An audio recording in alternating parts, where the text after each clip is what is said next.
Poštovane dame i gospodo, cijenjeni uzvanici, drage prijateljice i prijatelji zaklade, srdačno vas pozdravljam i dobrodošli na 13. dodjelu donacija i stipendija zaklade Adris, svečanost koju ove godine imamo čast obilježiti u preporodnoj dvorani Narodnog doma Hrvatske akademije znanosti i umjetnosti.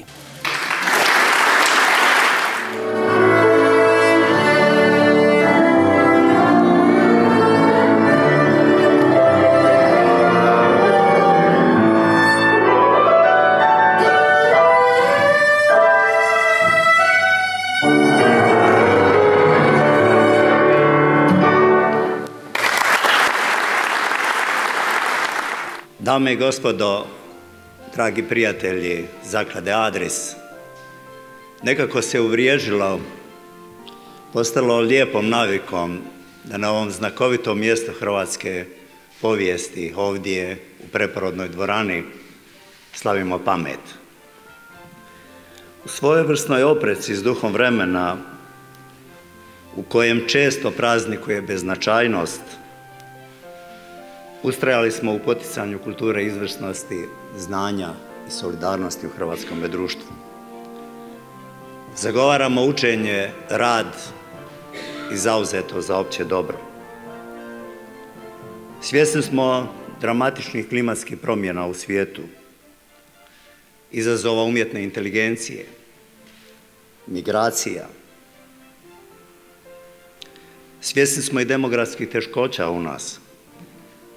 Zaobilaze nas i promjene u tehnologiji, institucijama, vrijednostima.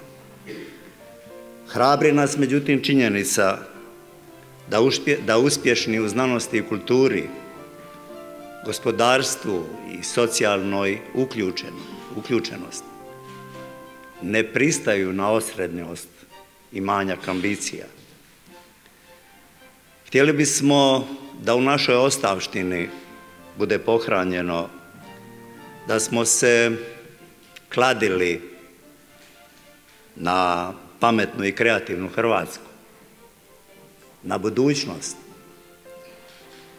da naši ljudi sa svojim identitetom budu prepoznati u ipak nam europskoj sudbini. Hvala vam, poštovani članovi zakladnih vijeća i zakladne uprave, što zajedno s nama ustrajete u promicanju takvih vrijednosti. Čestitkam dobitnicima. Ma da budem iskren, kao i svake godine kad dođemo u ovu dvoranu ili u neku drugu, ali ova mi je posebno draga i ovaj kontrast.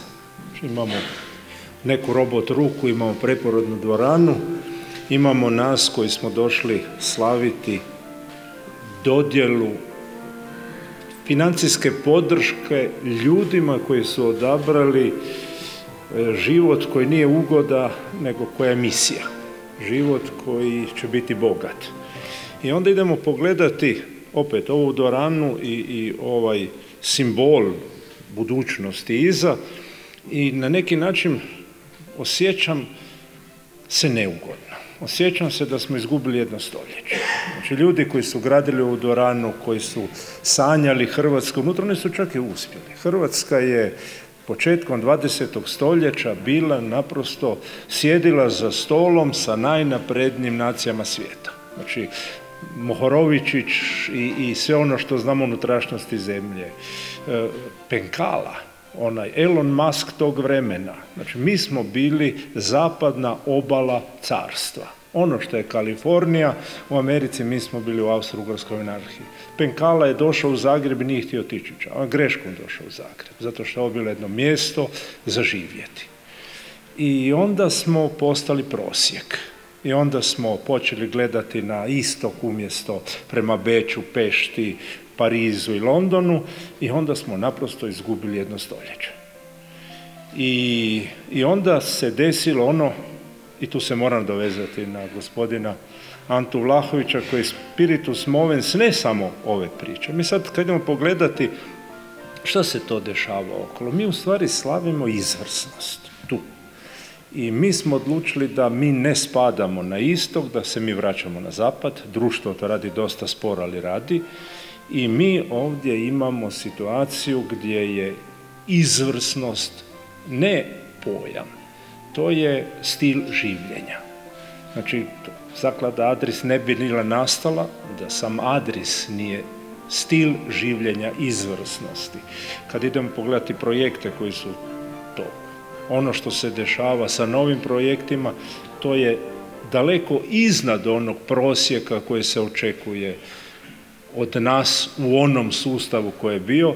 Ovo naprosto je sve iznad prosjeka i mi smo u ovoj dvorani, drago mi je da smo iznad prosjeka i drago mi je da sam u društvu ne samo spiritus movensa, gospodina Vlahovića, gospodina Grubića, koji su došli na ideju da Hrvatskoj treba jedno slavlje izvrsnosti i da će to napraviti onako kako su napravili u kompaniji, da će to napraviti i u društvu. I tih 3 milijuna godišnje ili 50 koliko je do sad, kad pogledamo kako su podijeli, ima naravno unutra baštine, jer bez korijena stablo ne raste. Ali imamo korijenje u prošlosti, imamo sadašnjost, pomaže zaklada potrebitima, ali krošnja je u budućnosti, krošnja je ovdje i krošnja su ovi mladi koji će danas dobiti i potvrdu za te stipendije i držimo fige da naprosto budu toliko besramno dobri da se pridruže onim Penkalama, onim Mohorovičićima, onim Boškovićima, onima koji su tu naciju napravili prepoznatljivu i da se mi vratimo na onu praznu stolicu koja nas čeka na zapadu, a to je Hrvatska kao mjesto gdje imamo izvrsnost. Hvala još jednom svima koji su sudjelovali, hvala zakladniku koji je omogućio da se godinama već taj novac dijeli za nešto što je borba protiv prosječnosti. Lijep pozdrav svima. Da se predstavim, moje ime je Darko Hudi, ja sam po pozivu liječnik, po struci neurokirurg, voditelj sam Zavoda za neurokirurgiju Kliničke bolnice Dubrava. I u početku da kažem da nastojat ćemo i želim vas uvjeriti da ćemo pametno koristiti ova sredstva koje ste nam donirali. Ovo je naslov, dosta komplicirani naslov projekta, međutim u sebi krije nekakvu matematičku procjenu, odnosno nedvosmisleno znanstveno dokazivanje da je robotski sustav točan, precizan i da se u uporabi koja je već sada u klinici, znači mi klinički primjenjujemo sustav RONA. On je u potpunosti izrađen suradnjom sa Fakultetom strojarstva i brodogradnje pod vodstvom profesora doktora znanosti Bojana Jerbića. Znači taj tim inženjera u potpunosti je osmislio i stvorio robotski sustav koji se koristi u Kliničkoj bolnici Dubrava. Temeljni cilj ovog istraživanja je zapravo usporediti da je taj robotski sustav, hrvatski robotski sustav, jednako točan, ako ne i točniji od dosadašnje primjenjivanih sustava koji su zapravo bili stereotaktički okviri. Znači, usporedit će se dosadašnja primjenjivana sustav stereotaktički okvir sa robotskim sustavom. Međutim, planiranje operacije sa RON-om, stanica za planiranje u potpunosti je programirana i dizajnirana zahvaljujući inženjerima Fakulteta strojarstva u brodogradnji. I taj dio je dio koji su odradili naši inženjeri, znači mi sada planiramo operaciju pomoću ovakvog sustava, ne koristeći stereotaktički okvir već robota i ne koristeći tuđe stanice za planiranje, nego je također to proizvod Fakulteta strojarstva i brodogradnje inženjera koji tamo radi. Mi imamo pilot studiju i rezultati će se koristiti za doktorat doktora Domagoja Dlake. Također ovaj sustav je prošao međunarodnu recenziju, znači ovo je sustav, odnosno rad koji pokazuje da je sustav objavljen u renomiranom stranom časopisu i taj renomirani strani časopis imao je međunarodnu recenziju koja je to pohvalila. RONA se danas koristi klinički u Kliničkoj bolnici Dubrava, to znači da RONA kao robotski sustav, normalno uz nadzor liječnika, ali i inženjera, radi u operacijskim dvoranama, radi sa pacijentima, što je jedan značajan dio korak Da bi mi poboljšali na neki način, ne samo poboljšali precizno, nego da bi dokazali, mi ćemo ova sredstva koristiti za matematičko definiranje položaja uzimanja uzoraka tumora, za položaj elektroda. Također ćemo koristiti i za to da dokažemo da smo točno uzeli iz određenog dijela tumora kako bi se dao reprezentativan uzorak za otkrivanje u kojem stupnju je maligniteta tumorsko tkivo, znači patohistološko definiranje uzorka. U zaključku samo bih rekao da je ovo razvoj složenih medicinskih uređaja koji će moći obavljati visokorizične medicinske postupke, medical device industry, ali u potpunosti izrađena u Hrvatskoj, doprinos je medicini i znanosti u svijetu, a ponosni smo da je to u Hrvatskoj.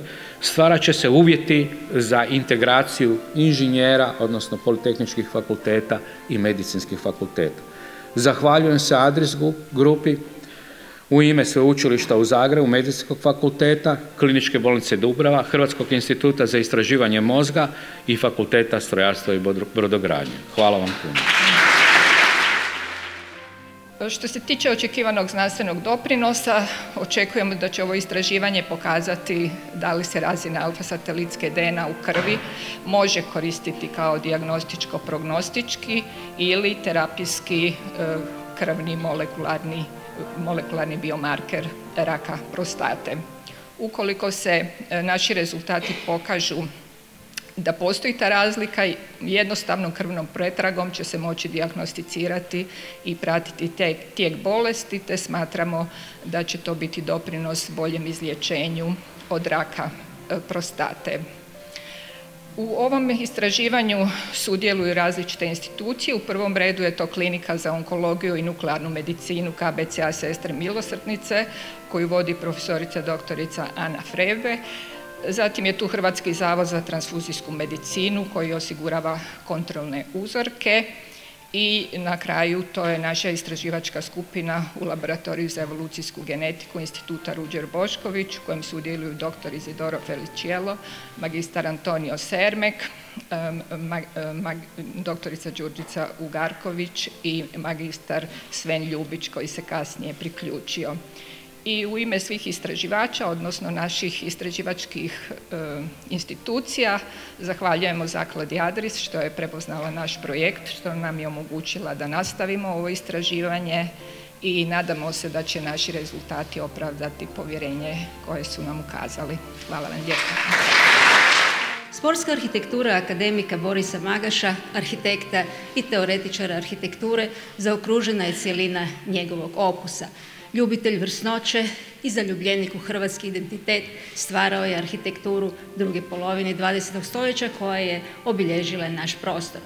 Od same ideje koja je počela 1975. godine preko projekta iz 1976. i izvedbe 1979. Magaš je stalno prisutan na svom projektu. Pa tako 2006. godine predlaže idejno rješenje kojem bi stadion Poljud dobio sve one elemente koji su danas potrebni da bi se na stadionu mogle odvijati velike sportske priredbe. Arhitekt i njegov projekt uvijek spreman objasniti, uvijek spreman pokazati. No nisu svi projekti imali priliku i biti izvedeni.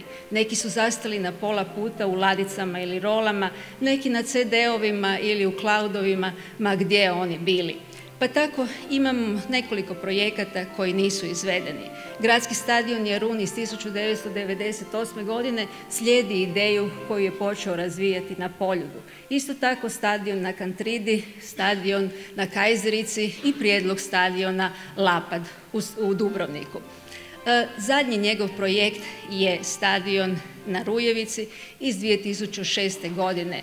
Slika koja odaje sve ono što je započeo sa Poljudom.